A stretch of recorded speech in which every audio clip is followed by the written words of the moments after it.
Welcome back, everybody, to Nortman Reviews, and we are going through the X-Men Visionaries Joe Madureira book. Um, Back when Joe Mad was making quite a name for himself, hitting the industry pretty hard with his style on the X-Men in the early to mid 90s. So I've done a couple of issues from this book. But this, and I'm on to the next storyline, issues 329 and 330. But this, I don't know, Visionaries, like why they decided to throw in some and keep out others, I don't know why. There's not actually a lot in this book. So I'm going to do these next two issues, but before I do that, I have to do the issue before that, which is not in this book, and it's this issue, number 328. Now, my brother Rob Norton, who a lot of people follow and watch, if you're not, go check him out. He has a lot of great stuff. He's coming close to over 2,000 viewers really soon, subscribers. He's already done this issue, and I was like, damn it, man, I was going to do that issue, but it's like, it doesn't matter. He can do it, I can do it, we can do both, have different views on it. But I'm doing 3 issues in one video to kind of tell this story. So we're going to do this one first, and then we're going to jump into the Visionaries book to go over the next 2 issues after that. So, Psylocke versus Sabretooth, enough said. So, Sabretooth has been around, and he's been imprisoned by the X-Men. I actually have the issue where they captured him. It was X-Men Unlimited number 3. I'll look at that at some point. But they've been trying to rehabilitate him, and he's been acting kind of like you can see in like one of these other issues, he's been acting kind of like more of an animal, like he doesn't like, but a playful animal, because he got, Wolverine popped a claw through his brain and poked his brain a little bit, and so it kind of like regressed him to be more of an animal, right? But and you saw that story develop over in Uncanny X-Men, in X-Men, and also the Wolverine books. I'll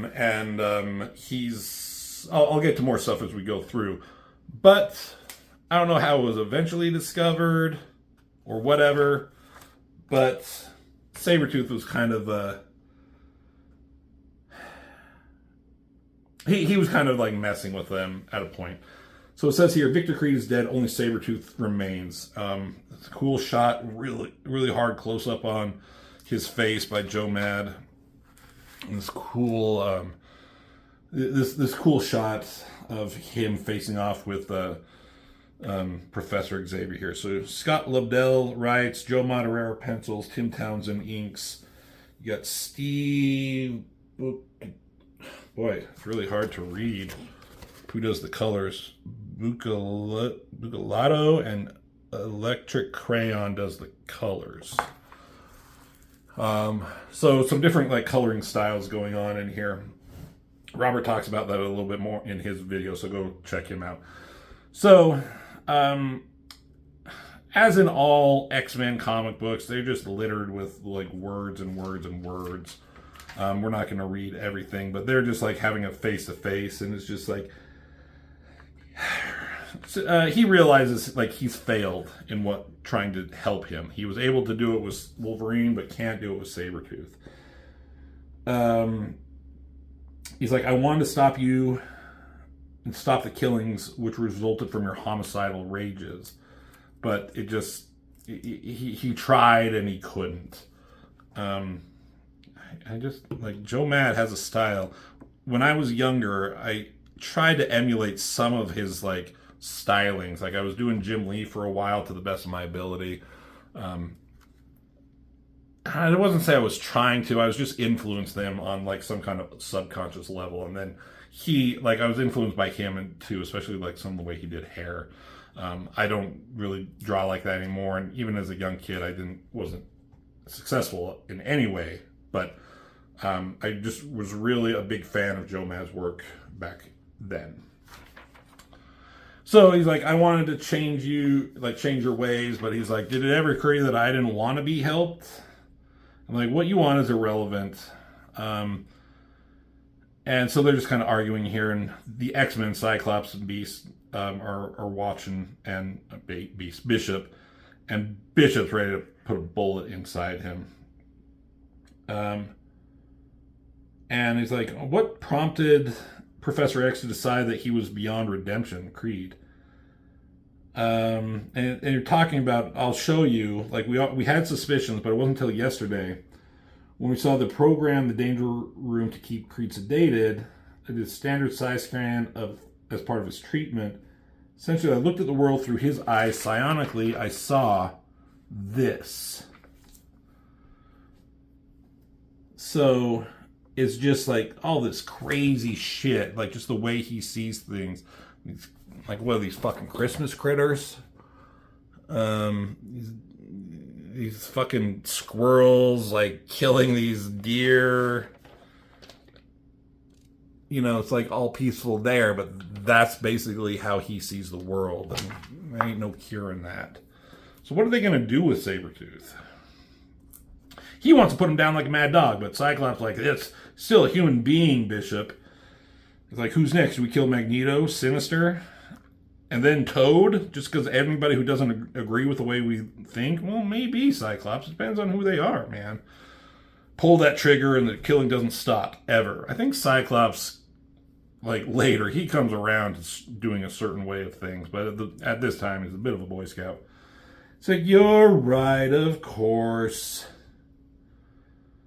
And then he's talking about, I don't know, stuff of his... He still has memories of the Age of Apocalypse. But Professor Xavier seems to be unable to help me at this time. I don't know, they're just talking. We won't get into all of it. So they're going back. Sabretooth and Professor Xavier are arguing with each other still. Like, what is his purpose here to argue with him? Like, he decides, like, he just wants to yell at him. He's just upset. So then they get a hold of Valerie Cooper, who's in charge of X Factor, government sponsored mutant group. And like, did you make your decisions? Yes, I've done everything I can. It's a matter for the law to decide. So they're going to give him over to have him incarcerated. So he's like, Sabretooth is just happy that he's feeling bad that he can't save him. What is with the fucking Professor Xavier, like, eyebrows that everyone feels they need to do? So it's like, that's it? Like you're just giving up? Is that how you solve your problems? Out of sight, out of mind? He's like, it doesn't matter, because when you wake up from your dream, I'm still going to be here. And just laughs and laughs. And Professor Xavier leaves. So Cyclops and Jean Grey are here. Like, you know, we support you. You still are worth, you know, you're still a good teacher. He's like, give your pity to someone else. Give it to Sabretooth. He's like, now we all have work to do. So, you know, he's just pissed off. So inside the Danger Room, lights are off and he smells. He's like, oh, hello, Tabitha. So here's Boom Boom. X-Force has been hanging around the X-Mansion for whatever reason. I don't know why. But she was like helping out. I don't know. She's becoming attached to him. Like, I think they're kind of trying to emulate a Wolverine Jubilee kind of relationship. But again, he was just fucking with her the whole time. You know, she thought she was doing something good. She thought she was helping. But nope. She's like, you lied to me. And outside of the Danger Room is Psylocke walking around. And there was an issue. Well, she had been trying to help too, and she had some encounters with Sabretooth inside, you know, during his rehabilitation. And they had like some sparring sessions. And you know, Psylocke is no pushover when it comes to a fighter. She's a fucking badass. So it was kind of fun to see her and Sabretooth kind of like go against each other, even just in like sparring sessions. And she's talking about how like Tabitha, she's upset, but whatever. So Sabretooth starts making fun of her. She gets mad. She slaps him. She says, I brought a bowl of milk every night for 3 weeks. Yeah, well, you're a fucking idiot, he tells her. So she's going to leave, and Psylocke is watching. He's like, good for you. Don't let him get under your skin. And then he makes a crack about her dad. Like she couldn't help him either. And, you know, she says, what did you say? I don't know what her fucking powers are. She makes these, like, little exploding, like, bombs or something. It's kind of unclear. Psylocke says, uh-oh. And he starts talking about her dad or about how she's white trash and just kind of getting under her skin. And, you know, Psylocke is like, okay, you need to come out, like, right now. Like, enough is enough. And she tells her, I can handle this on my own. He's still, like, pushing her buttons. And Psylocke, she feels she has to get in there. And she finally has enough. You see her eyes there. She's crying. She counts down 3, 2, and like throws some bombs at her. And I guess like trying to kill him.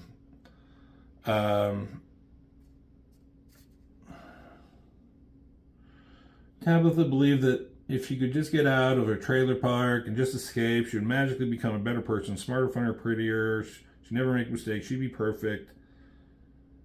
Sounds as much as it sounds of a young girl's dream shattered forever. Okay, whatever. It didn't work, and now all she did was fucking free Sabretooth. And she's like, you set me up, didn't you? It's like, figure that out, didn't you? On your own? So he's gonna kill her, but here comes Psylocke, right? And now she's had some like tussles with Wolverine. She can take out Wolverine on or has on occasion. So she's coming at Sabretooth. She's trying to save him. She's trying to save her. She kicks him. He grabs her and throws her. I like how she like lands on a wall and pushes off and kind of cracks him across the face with her elbow there. And she says, you got to go back to your holding cell before someone gets hurt. And he's like, I'm going to die and then be locked up again. She's like, okay. For a ninja, you do a lot of talking. Jumps at her, slashes. She whatever. Blocks it. He still slashes at her. I like this little action sequence down here. Kicks, punches her in the gut. Like, they're doing a pretty good action sequence. I mean, often, like when you have a Psylocke versus Sabretooth, back in the day, they had very little confrontation at the time. They had like 1 or 2 little like pages of something. And like we're halfway through the book before the fight, which is fine. You got to set up what was going on. You got to set up the stakes. So this is kind of a cool fight scene. There's a lot of little panels to show that they are actually fighting. But I guess it's only about 3 pages long. Yeah. So it could have been more, honestly. I was talking with one of the viewers, one of my subscribers, about fight scenes. And in my book, I try to, when I do a fight scene, make it pretty long if it's supposed to be like a big deal. You know, I try to make it a third of the book. I think I did one where it was like 8 or 10 pages long. Just because I want that, like the payoff for the action, especially when you're saying something like this. So, Tabitha Boomer, she's like trying to call people to help. Sabretooth grabs and slams her, and just like this homicidal face he shows, he's showing there. And Psylocke realizes she has no choice. She gets her psionic blade, some totality of her telepathic abilities. That's kind of a running joke that Robert likes to do with her blade, and shoves it in his head. So usually that fucks with people, right? That scrambles their brain. And part of the thing with Sabretooth is that he had a telepath, like sidekick / assistant, Birdie, who would give him like these I don't know, telepathic shots to his head, a glow as they call it. And the glow is a temporary satiation of his homicidal urges. But, like, in an instant, Psylocke knows something's wrong. And Sabretooth said, since the runt, Wolverine, popped his claw through my head, the glow don't work no more. So that should have fucked him up. That should have put him down. Possibly, maybe killed him. I don't know. But it didn't work. And just like that look on her face, like the worry on her face, and Tabitha was like, come on, come on, come on. And he's got her like by the back of the hair, and she's all fucked up here. And it's like, we're gonna find you. He's like, I'm counting on it, babe. And you see like the ominous shadow looming over her as she's watching. And just kind of like, her power temporarily expended, I guess, because she used so much. All she can do is watch. I mean, the color scheme is kind of cool in here. You see the blood splatter. They're obviously not going to show that shit in a book at this point in X-Men history. You know, this was made for children. But I do like the transition here where you're just seeing something off page. You see that something horrible is happening. And then I've really always loved this shot of Cyclops just charging in towards the danger room. I don't know, this transition is always like stuck out for me. He comes screeching in, Beast is there, they come running in, Archangel comes swooping in, because Archangel and Psylocke have developed a relationship at this point. I do not like his old school outfit that he wears here with the Archangel wings. I don't know. I don't like that version. But I like he comes swooping in as they're running. You can feel just like the speed and like the dire need for them to get there. And they come running in, you see Cyclops looks, and they're all looking at horrified about what happened to Psylocke. Right? So that's what happened in this issue. And Psylocke got fucked up by Sabretooth. Alright? Cool stuff. So now we're going to roll over into this issue. Just checking, doing a time check. We're good. And we're going to jump into issue number 329 and 330. The follow-up to that. This book, I've shown it before. It's all fucked up.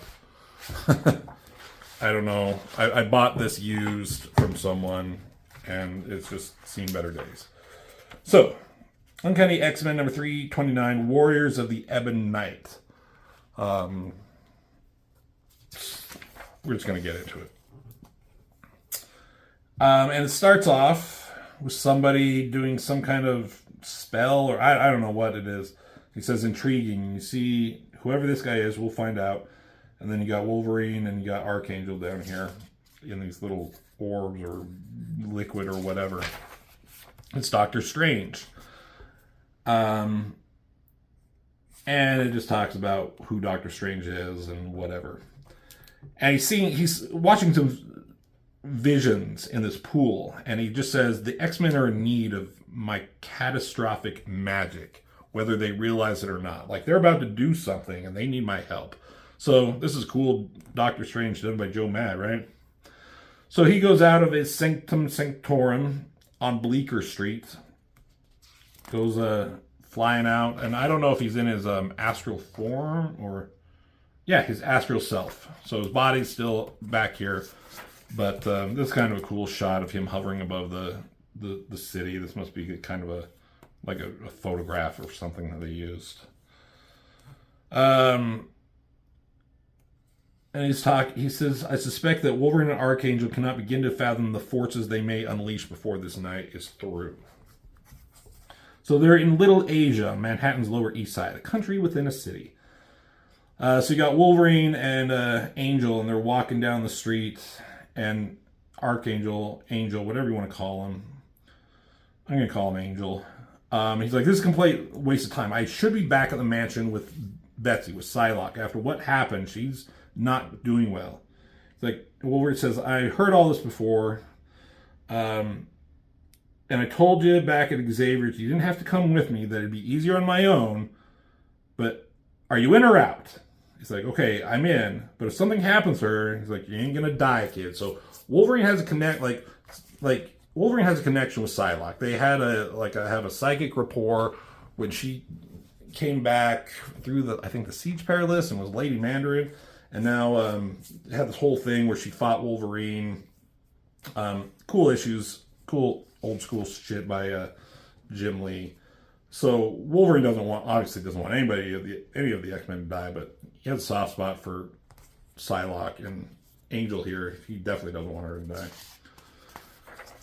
So he's like, shut your trap and trust me. And he's like, okay. And these guys don't like each other, really. Like, there was that moment in the Extinction Agenda, again, done by Jim Lee, where they were fighting each other. They're just not happy. They're just not buds, right? And so above them on this like neon sign above here, these characters, these I don't know what you call them. Like they come alive and come out of the sign and start ticking away. And Wolverine there is talking to Archangel. He says, this may come as a shock to you, but you, me, and most people, we don't own the world. We share it with things you can't even imagine in your dreams. And just like we like to keep to ourselves, they keep to themselves, usually. But tonight, Betsy needs something from them, and you and I have come to get it. And he's like, it's not medicine. Medicine ain't what turned her into a ninja. Medicine's not going to save her. Basically magic. So these things are like crawling around, and they go down a shaft, and they come to this bad guy here, and basically communicating, and it says, oh, they're here. Of course they are. So they're in a restaurant, and he tells them to sit down. He's impatient, and Wolverine is just, that's why he didn't want him to come in the first place. And he's going to leave, but Wolverine grabs him.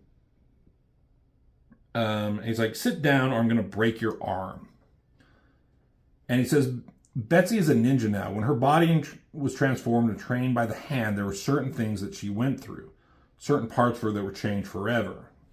She became something more than human, something less too. And Archangel knows the feeling when he became Archangel from Apocalypse. You saw the damage Kree did to her body. No way she could have been stitched together enough to make the trip, so he couldn't bring her here. Everything we need is right here, and it's like, you just got to know where to look. So he sees the tea that he's about to drink, and Wolverine knows for some reason, hits it away. And like the steam comes out, and it says, for the record, I told you so. And like, this is kind of cool. I remember thinking this is computer-generated coloring, or these images, I thought were cool back in the day, because at the time this was kind of a new thing to see in comics. Now it's just like whatever. So this weird ninja spirit thing comes out, and we got to have an action sequence. And he's like, "What is this thing?" Good question, but he's still impatient, wasting our time. And I don't know. It looks like Angel's got some injuries of his own. It says in the Sabretooth one-shots. I don't know what he did to him. Fucked up his wings, I think. Yeah. And Wolverine just kind of thinks to himself. He's like, the guy's in a world of pain, but he's still fighting. Got to give him more, he got more guts, more credit than I deserve. This thing, I don't know, fighting, hits Wolverine, but it really doesn't do anything to him.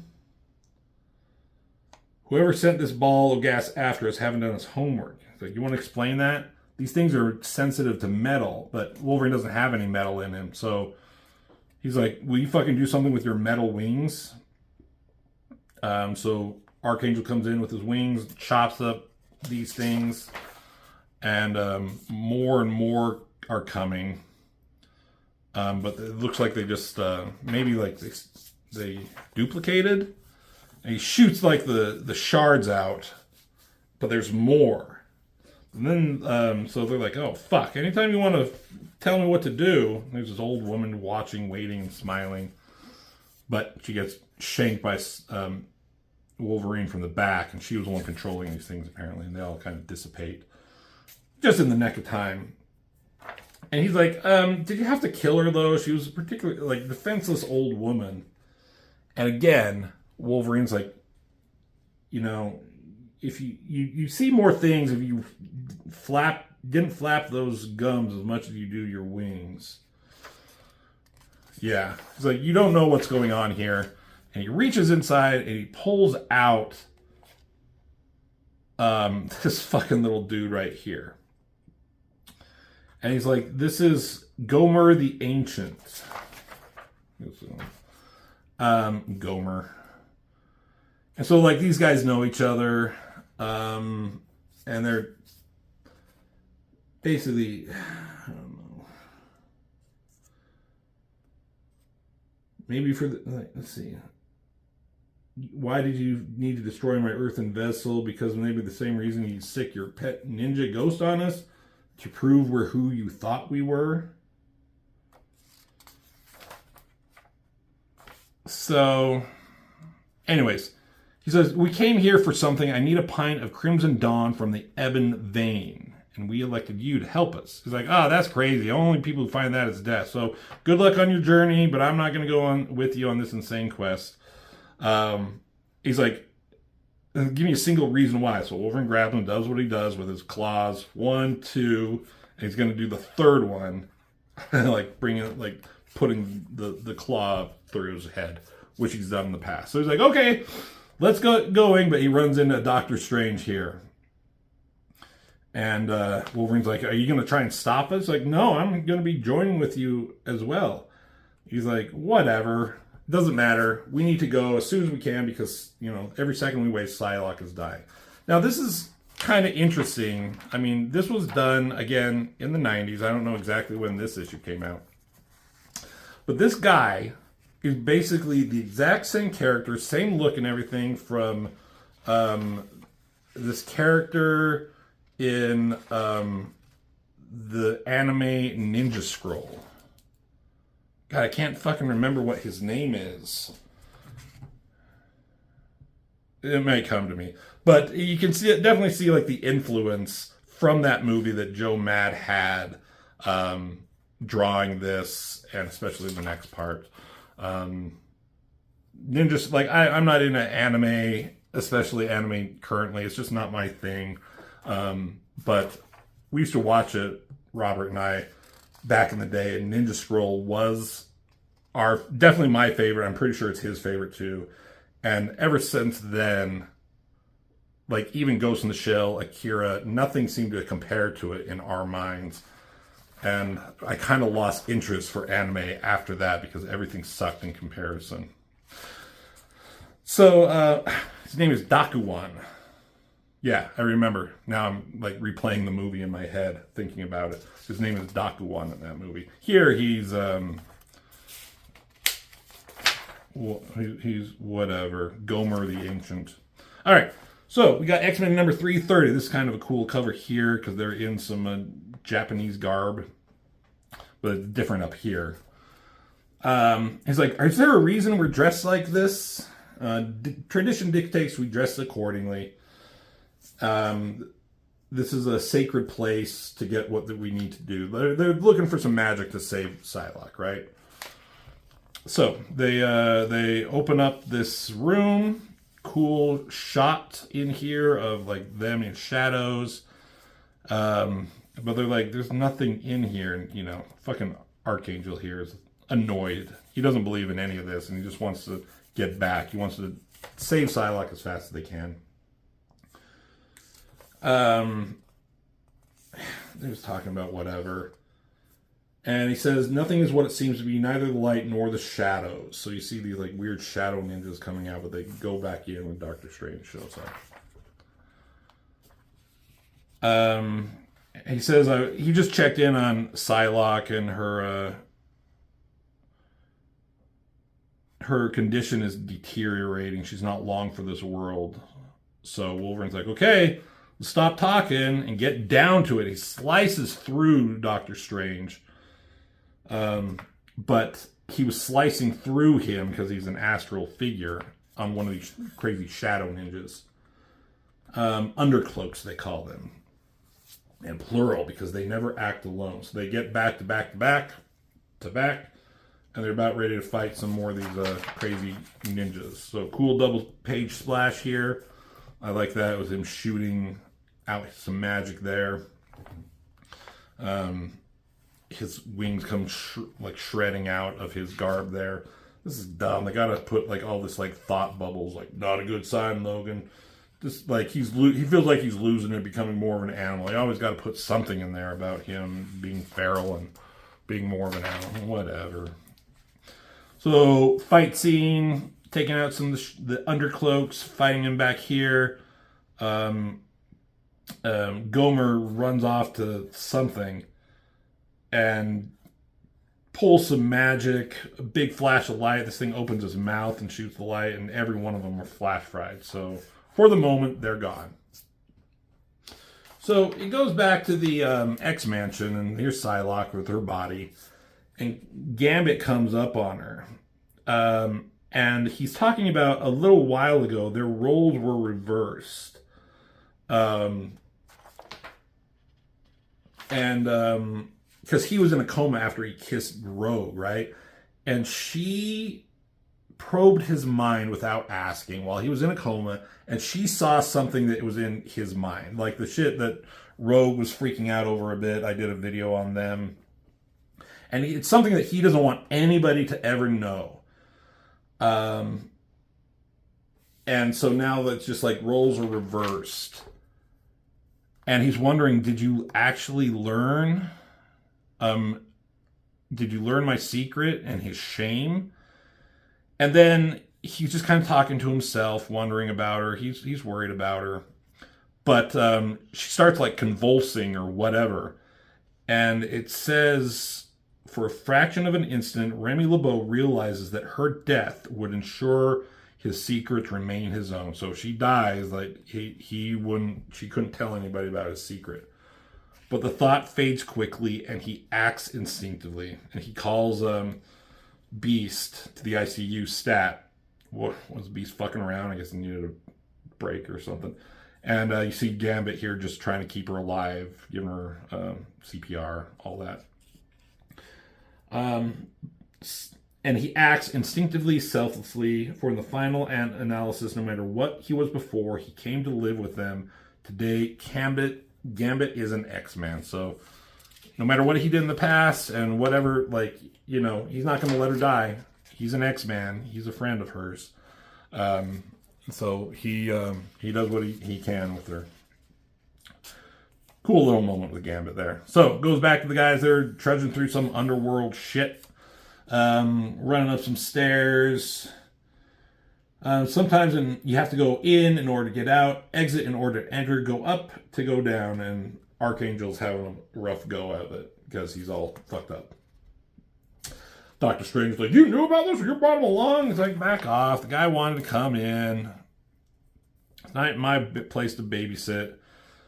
And they're like just arguing about shit, and Archangel's like, it's fine. I'm going to do this. I need to help Betsy. And then some guy starts talking to them. You can hear like in this creepy thought, and it looked like an Apocalypse ripoff, or like a Japanese ninja apocalypse. This is Tar, Proctor of the Crimson Dawn.